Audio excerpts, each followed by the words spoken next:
Welcome back to my channel, Miss Personal Finance, where we are budgeting our way to financial freedom. Today we are doing a cash stuffing. As you may already know, cash stuffing is a budgeting technique where you're literally taking cash and stuffing it into an envelope and assigning each dollar a job so that when you go to use those funds, A, it's already there, and B, once it runs out, that's it. There's no over budgeting or overspending because you're stuffing specific amounts into envelopes for specific categories. Now, I am more of a digital budgeter for several reasons. One being I like my money that I'm saving or using to earn interest. So most of our savings majority is in a high yield savings account. And plus, I don't like to have a lot of cash on hand because it's not too safe. But I also have this fear of not having enough money in case of an emergency and banks are down or internet is down and you don't have access to your cash. So I've always been a proponent of keeping at least a couple of dollars in cash on hand in the house at all times, just because you never know. So let's jump right in. I have not used this in so long, and I got this off of Amazon, I remember, and these stickers off of Etsy. And when I first started budgeting, I actually made my own envelopes and I cash stuffed weekly. So these are some of my categories, and you can use whatever categories make sense for you that are specific to your household or to yourself. And I have groceries, gas, household, miscellaneous, date night, dining out, personal care, hair. Week 5 is when there's an additional week in the month, and that means an extra week of groceries, extra week of gas, so on and so forth. And bank, when I used to be a cash stuffer, this would be the money that I'd put back into the bank to like pay a bill or pay for a charge on a card or something like that. I rarely have cash on hand anymore, so when I had this extra money, I was super excited to cash stuff and kind of get back to the basics. Like I said in my financial reset, sometimes you just have to take a step back, reset, and kind of start fresh. And in this last quarter of the year, my main focus is on saving. So sinking funds, emergency funds, that's what we'll be working on for the remainder of the year until we shift our focus in January. So when I do have cash on hand, because think about it, everything is direct deposited into your account, like paychecks, or even when friends send you money via like Zelle or Cash App or Venmo, it's all electronic. So it's rare that I do have cash on hand. So if you're selling anything on Facebook Marketplace, Craigslist, good old-fashioned garage sale, these are ways that you can get cash on hand, or if someone's paying you back via cash, that's another way. Unless you actually cash your check and not have it electronically deposited, that's another way to have cash on hand. But most budgeters simply just go to the ATM, go to the bank, and withdraw the funds that they're using to cash stuff because, again, everything usually comes in initially electronically.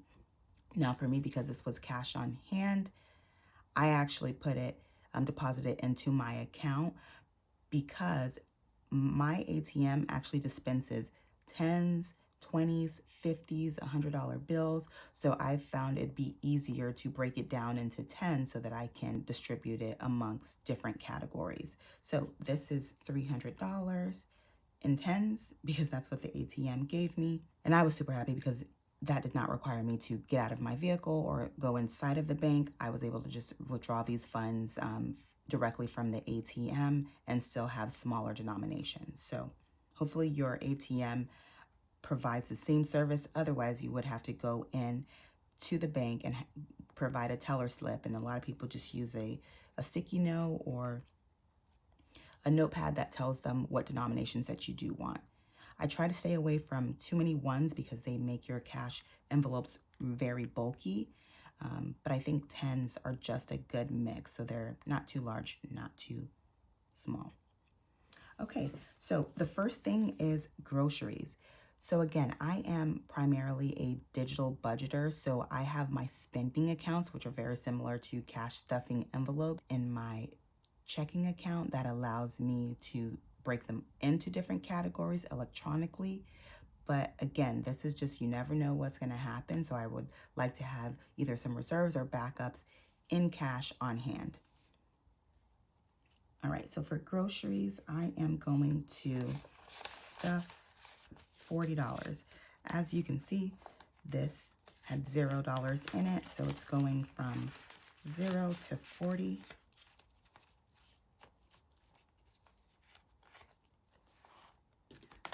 Okay. And as we know right now, $40 in groceries is probably not going to get you much, but in the event of emergency, having something is always better than nothing, and that's the point of sinking funds. And cash stuffing is you have something on hand, and it's better than starting from 0. So for gas, I'm going to do the same thing and put in 40. So that went from 0 to 40.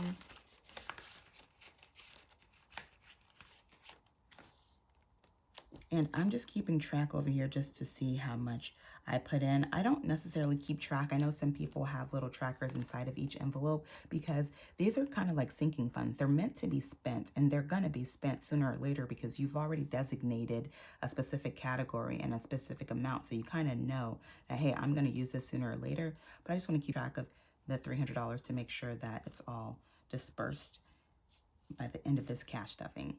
Okay, so for household, that's going to be toiletries, cleaning supplies, household items. I recently combined both my groceries and household budget just because, again, when I'm going to a store like Target or Costco or Walmart, both of those things are in the same place. So it was getting harder for me to kind of separate and figure out which envelope each was coming from. So I just combined them. I put the same amounts, but I just put them into one category and one account. So when I get a receipt, I don't have to sit here and try to break up the transactions into what is household and what is groceries. I found that to be so much easier, and anything that I can do to simplify my budget, I am here for it. Okay, so in household, I'm also putting 40, and that had nothing in it. So that's going from 0 to 40. And with these envelopes, I like to put them in the opposite direction so that this doesn't, again, get too bulky. So I have them alternating on which side it closes on. Okay, so miscellaneous for me was anything that wasn't a round number, like ending in a 5 or a 0. So any of my ones, I would put them in miscellaneous. And when it got up 5, I would put it into a category like typically dining out because it'd be good for tips. All right, so miscellaneous, I have $1. So again, this really never has more than, I guess, $4 in it because, again, once it gets to $5, I find a different category to cash stuff it into. So that's miscellaneous for me. Date night, whether you're married, in a relationship, or just want to take yourself out, date night is super important. And for me, that is honestly, with kids, it's really sometimes just ordering in. So whatever you would consider like a Uber Eats is just maybe ordering a pizza. Or if we do have the time, we can go out, and this money would be just for that dinner. Okay, so looks like in date night, I have $20, and I'm gonna add, let me add 10, 20, 30, 40. I'm gonna add 50, so 10, 20, 30, 40, 50, 60, 70. And $70, guys, I don't even know that if that would be enough to even get us a actual meal for 2 people, unless you go to Applebee's, which I hate. So this is, again, more like ordering in, maybe a pizza or something. I'm just calling it a date night. Dining out. Okay, so this is one of my absolute favorites because this is, some people call this eating out, restaurants, fast food, whatever you consider not being cooked at home. And I love dining out because I love trying new restaurants. And one thing I notice about people who don't budget is that they think it is very restrictive and very confining. But the good thing about budgeting is if you have a specific hobby or something that you like, something recreational, and you have even a little bit of extra money in your budget, you can budget for that. So when I get invited out or my friends say, hey, let's grab a drink or something like that, I can just go into my dining out envelope and take the money out. So I don't have to say no. I don't have to say I'll pass, or I don't have to get into credit card debt in order to participate. So this is honestly being transparent with yourself and your budget and saying, hey, these are things I'm going to partake in. I may as well go ahead and set the money aside so that when it comes up, because it will come up, I have something already there prepared and ready to go. So for dining out, one of my favorites, we have 10, 20. And this one, I'm going to probably put the most in here. I have 10, 20, 30, 40, 50, 60, 70, 80, 90, almost $100, because you're going to need at least $100, to be honest. Again, for food and drinks, appetizers, just having a good time at a good restaurant, you're going to need some money, and especially with inflation and tipping, the whole thing. So we have 10, 20, 30, 40, 50, 60, 70, 80, 90, 110. Okay, so for dining out, we have 110. And honestly, if I have extra money, I would still add to this because this will be gone in a flash within 1 to 2 events. All right, so for, actually didn't even go back. All right, so household, we had 40.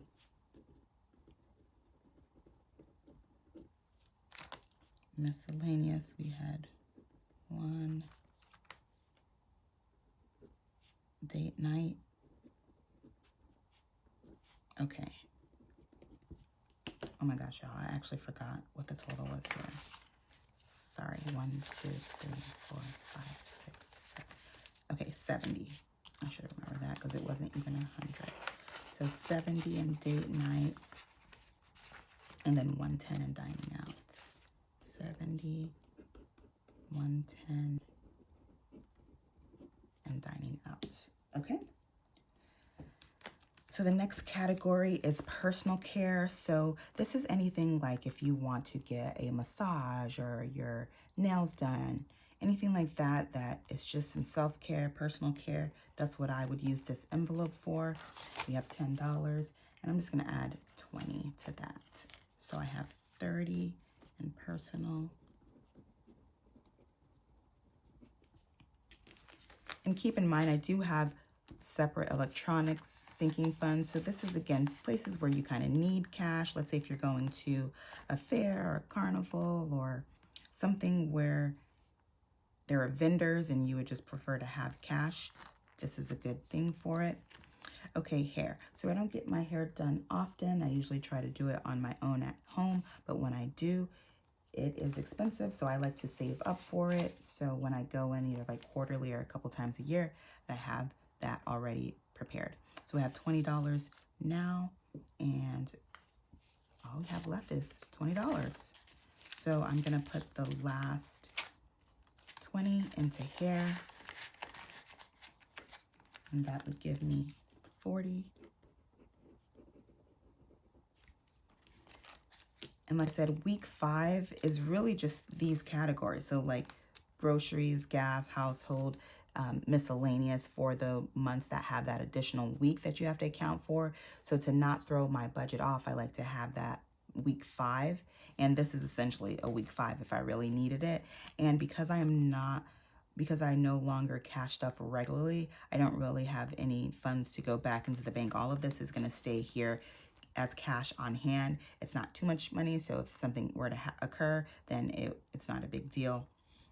Now, again, because I don't really track them in the individual envelopes because I'm going to spend it, I still want to know what I have total in this binder, and that looks a little wonky, but that's a 40.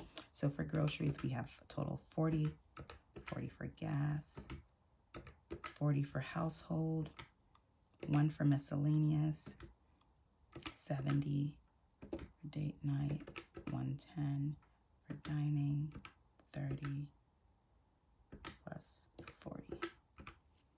So $371. And guys, that's not nothing. So in case of emergency, or in the case you just want to partake in some of these things, you have some money already there.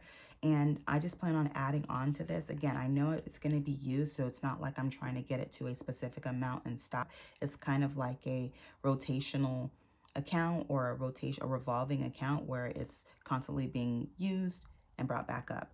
So if you ask me, does cash stuffing work? It does. Because if I go into the store and I have only $40 for gas, that's all I'm doing. I'm only pumping $40. If I go into Target and I only have $40 for groceries, I have to stop at $39 because I won't have any additional funds. I know it's easy to just pull out a debit card or a credit card, but if you're serious about your financial journey and just budgeting in general, you would try to stay within the realm of the cash that you have on hand. We all know, realistically, sometimes you will or may go over, but as long as you're consistently working towards staying within the bounds of your cash envelopes, it's going to work wonders for your budget. And then you'll be able to do more advanced things like go from cash stuffing to actual digital cash stuffing, where you can swipe your card knowing that you still have a limit and don't have to carry cash on hand if you don't want to. Well, that's all for this video. Comment below if you are still an old school cash budgeter where you cash stuff both your bills and your variable expenses. Again, these are just extras on top of what we do electronically, but it's always good to have some cash on hand. Now, don't forget to like and subscribe. And remember, whatever you put your energy and your focus toward, you're bound to see progress.